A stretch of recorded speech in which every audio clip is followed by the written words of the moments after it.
এইটুকু নুন দিলাম, আমি অল্প নুন দিলাম যেহেতু নুন দেওয়া আছে। মাংস ম্যারিনেশন করবার আগে একটা জিনিস মনে রাখবেন, হায়দ্রাবাদি চিকেন বিরিয়ানি বা হায়দ্রাবাদি দম বিরিয়ানি যেটাই বলুন না কেন। হ্যালো এভরিওয়ান, আমি Arnab, welcome to my another cooking video. অনেকদিন পর আবার একটা কুকিং ভিডিও নিয়ে এসেছি। আজকে বানাচ্ছি হায়দ্রাবাদি চিকেন বিরিয়ানি, যেটা আমার ইউটিউবে নেই। আমি আগেও বানিয়েছি কিন্তু ইউটিউবে পোস্ট করিনি, তাই আজকে বানাচ্ছি হায়দ্রাবাদি চিকেন বিরিয়ানি। তো কি কি লাগছে, কিভাবে প্রসেস, সম্পূর্ণটা আপনাদের সঙ্গে শেয়ার করব। চলুন শুরু করা যাক আজকের ভিডিওটি। তাহলে চলুন দেখে নেওয়া যাক কি কি উপকরণ লাগছে হায়দ্রাবাদি চিকেন বিরিয়ানি করতে। চলে আসুন। প্রথমে আমি নিয়ে নিয়েছি পেঁয়াজ। এটা পেঁয়াজগুলো বেরেস্তা করা হবে, কেটে নিয়েছি। পুদিনা পাতা, ধনে পাতা, কাঁচা লঙ্কা কুচি, আদা বাটা, রসুন বাটা, দুধ, হায়দ্রাবাদি বিরিয়ানি মশলা, কেশর, আর নিয়ে নিচ্ছি গোটা মশলা, যেটা চালের সঙ্গে সেদ্ধ করা হবে যখন তখন দেওয়া হবে, আর এর মধ্যে করে ভরে দেবো যাতে আর নষ্ট না হয়। লাগছে ঘি, আর চাল আছে এখানে নিয়েছি 1 কিলো 250 চাল, আর মাংস দিচ্ছি 1.5 কিলো। তেল গরম হয়ে গেছে, এবার বেরেস্তা ভেজে নেব। আমি পেঁয়াজগুলো একই রকম সাইজের কাটবার চেষ্টা করেছি, এইভাবে আস্তে আস্তে ভেজে নেব। কেশর দিয়ে দুধটাকে ভিজিয়ে রাখা হয়েছে, কেশরের রং ছাড়বে আস্তে আস্তে। ঠান্ডা দুধই, গরম দুধ দিলে ভালো হয়। এদিকে আমাদের বেরেস্তা ভাজা রেডি।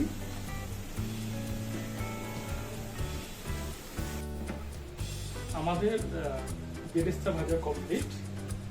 বেরেস্তা ভাজা কমপ্লিট হয়ে গেছে। এবার কাজ হলো মাংস ম্যারিনেশন।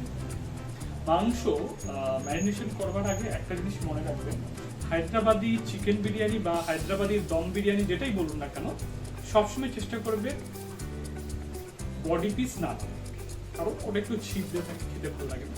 লেগ পিস নেওয়ার চেষ্টা করবে, আর উইংসের দিকটা নিতে পারবে, সেগুলো নরম। তো আমি এখানে 1.5 কিলো মাংস নিয়েছি। দেখুন এই লেগের পিস, উইংসের পিস, আর দেখুন লেগ, উইংস পিস আর লেগ পিস নিয়েছি। এগুলো লেগের পিস আছে, মাংসগুলো নরম হয়। চলুন ম্যারিনেশন করা শুরু করা যাক। এবার মাংসের সর্বপ্রথম দিয়ে দিচ্ছি রসুন বাটা। তারপর দিয়ে দিচ্ছি আদা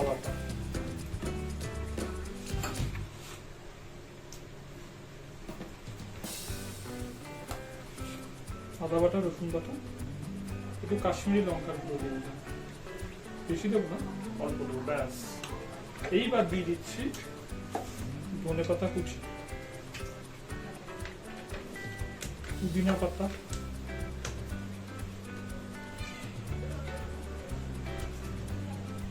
কাঁচা লঙ্কা কুচি,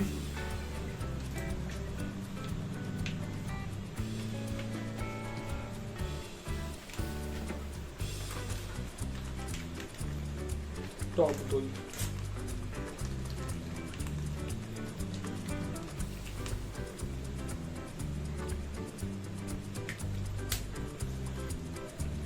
তারপর দিয়ে দিচ্ছি বিরিয়ানি মশলা পেস্ট,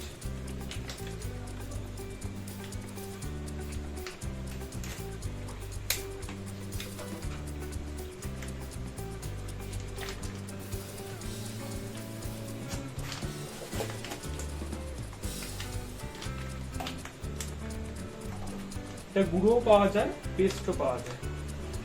আমি পেস্টটা ইউজ করছি।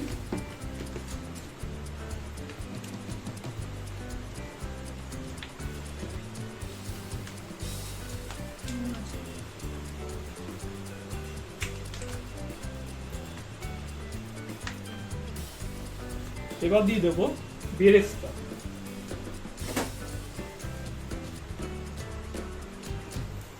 কিছুটা বেরেস্তা দেব, কিছুটা বেরেস্তা ডেকোরেশনের জন্য ব্যবহার করব, চালে দিতে হবে না। এটুকু রেখে দিলাম, এটুকু দিলাম। এইবার দিয়ে দেব এই যে পেঁয়াজ ভেজেছিলাম সেই তেল খানিকটা। এইটুকু নুন দিলাম, আমি অল্প নুন দিলাম, যেহেতু নুন দেওয়া আছে অল্প নুন দিলাম। এর মধ্যে হলুদ দেওয়া আছে, তাও অল্প, একটু অল্প হলুদ দিলাম। এবার এটাকে মাখবো।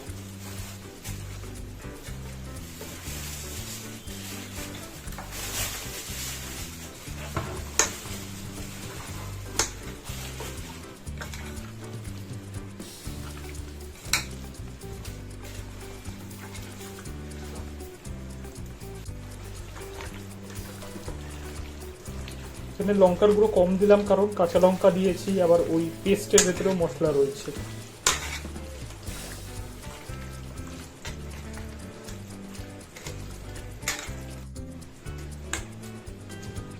সুন্দর করে মেখে আমরা রেখে দেব 1 ঘন্টা। আপনি যতটা সময় রাখতে পারবেন, কারণ আমরা তো আর জল দেব না, এই মাংসে কোনো জল দেব না। এইভাবে এটা হাঁড়ির নিচে বসিয়ে তার উপরে গরম চাল দিয়ে দেবো। এই যে মশলা তাতেই ও সেদ্ধ হবে, তাই থাক 1 ঘন্টা এইভাবে চাপা দেওয়া থাক। জল বসিয়ে দিয়েছি, এর মধ্যে দিয়ে দিচ্ছি এই যে মশলা ভরে রেখেছি সবকিছু, এটা দিয়ে দিচ্ছি এর ভিতরে। আর এগুলো ভরা যায়নি, এগুলো তুলে ফেলা সম্ভব। আর দিয়ে দিচ্ছি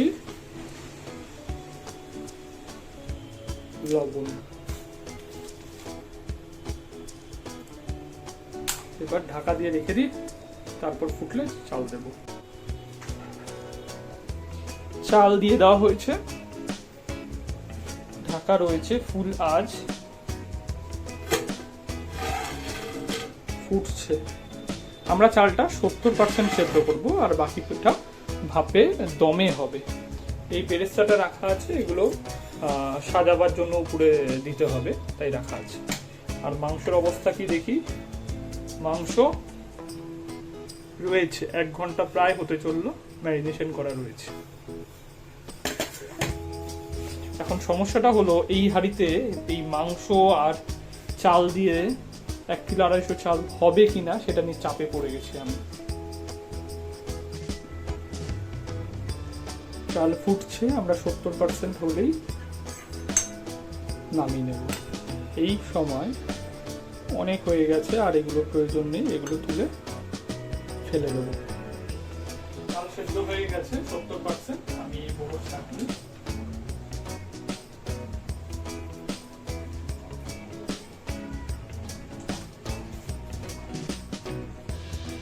70% কেন করছি, কারণ ভাতে তো আরো সেদ্ধ হবে। আমি যদি 100% করে নিই তাহলে বিরিয়ানির চাল একেবারে ক্যাপ্টেন। এই ছড়ানো থালায় রেখে দিচ্ছি। হাঁড়ির মধ্যে নিয়ে নিচ্ছি ঘি, ভালো করে ঘিটা মাখিয়ে নিচ্ছি।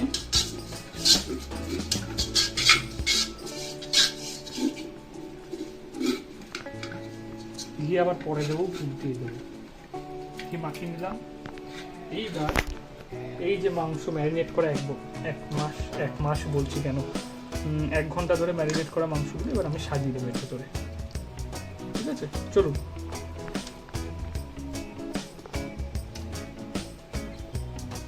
আমি কিন্তু কোনো জল দেবো না, এর ভেতরে দই দেওয়া আছে, দই জল ছাড়বে।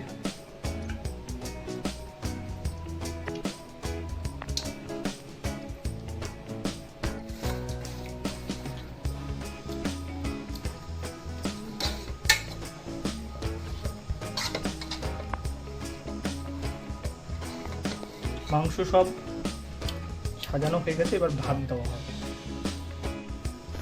এবার ছড়িয়ে দিচ্ছি।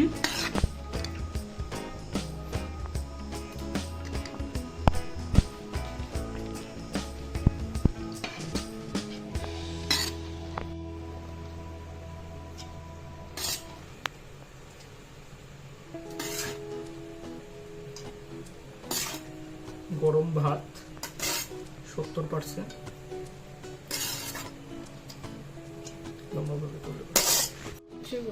এইবার দিয়ে দিচ্ছি বিরিয়ানি মশলা যুক্ত,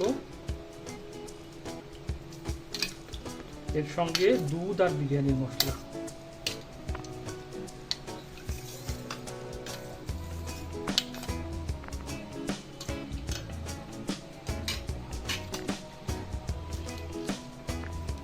ছড়িয়ে দিচ্ছি বিরিয়ানি মশলা।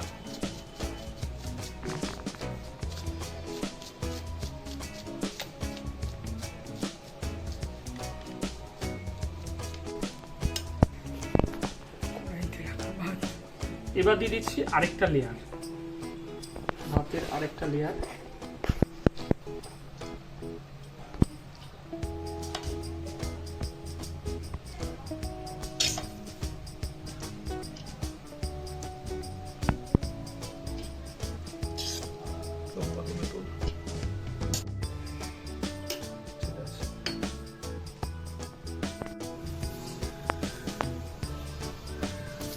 ছড়িয়ে দিচ্ছি ধনেপাতা। এবার দিয়ে দিচ্ছি বিরিয়ানি মশলাটা।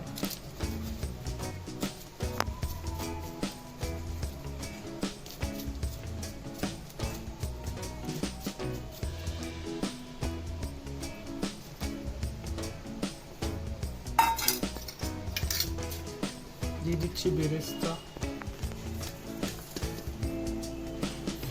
গোলা জল।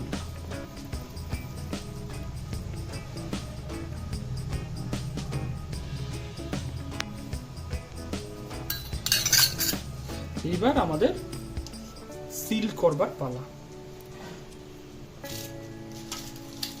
এর উপর দিয়ে দেওয়া হচ্ছে ঘি। আমরা বাড়িতে খাবো তো সেই পরিমাণে ঘি দিচ্ছি না, যেটুকু দরকার সেটুকু।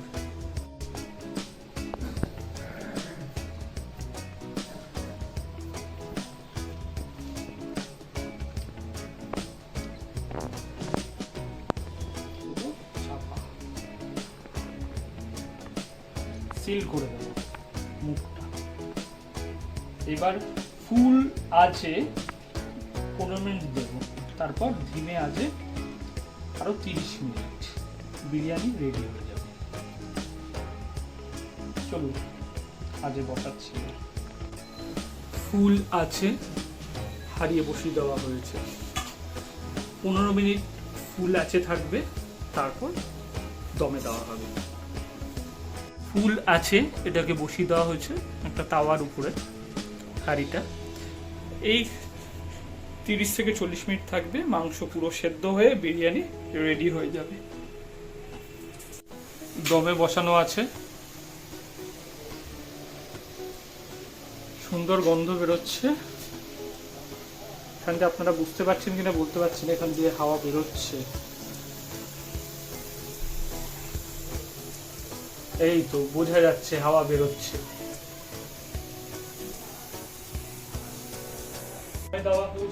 আপনারা দেখেছেন 35 মিনিট মতন দমে রেখেছিলাম। এবার ঢাকনিটা খুলবে। ঢাকনিটা খুলে সঙ্গে সঙ্গে খাওয়া যাবে না, আরো 10-15 মিনিট তাকে রেস্ট দিতে হবে, নাহলে চালগুলো নরম থাকবে। চালগুলোকে যাতে ঠিকঠাক তার শেপ নিতে পারে তার জন্য রাখতে হবে। চলুন ঢাকনি খুঁজে দেখি কি অবস্থা।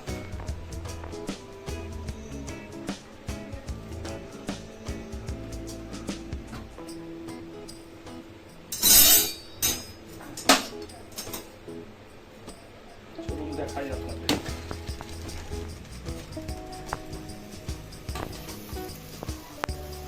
সুন্দর গন্ধ বেরোচ্ছে, দেখে নি। মশলা লেগে নেই, তার মানে প্রোডাক্ট রেডি।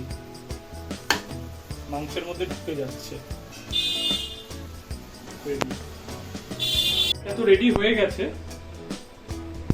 গেছে। চালগুলো যাতে ঠিকঠাক থাকে সেই জন্য আবার খানিকক্ষণ ঢাকনি খুলে রেখে দেবো, যাতে চালগুলো ধরে যায়।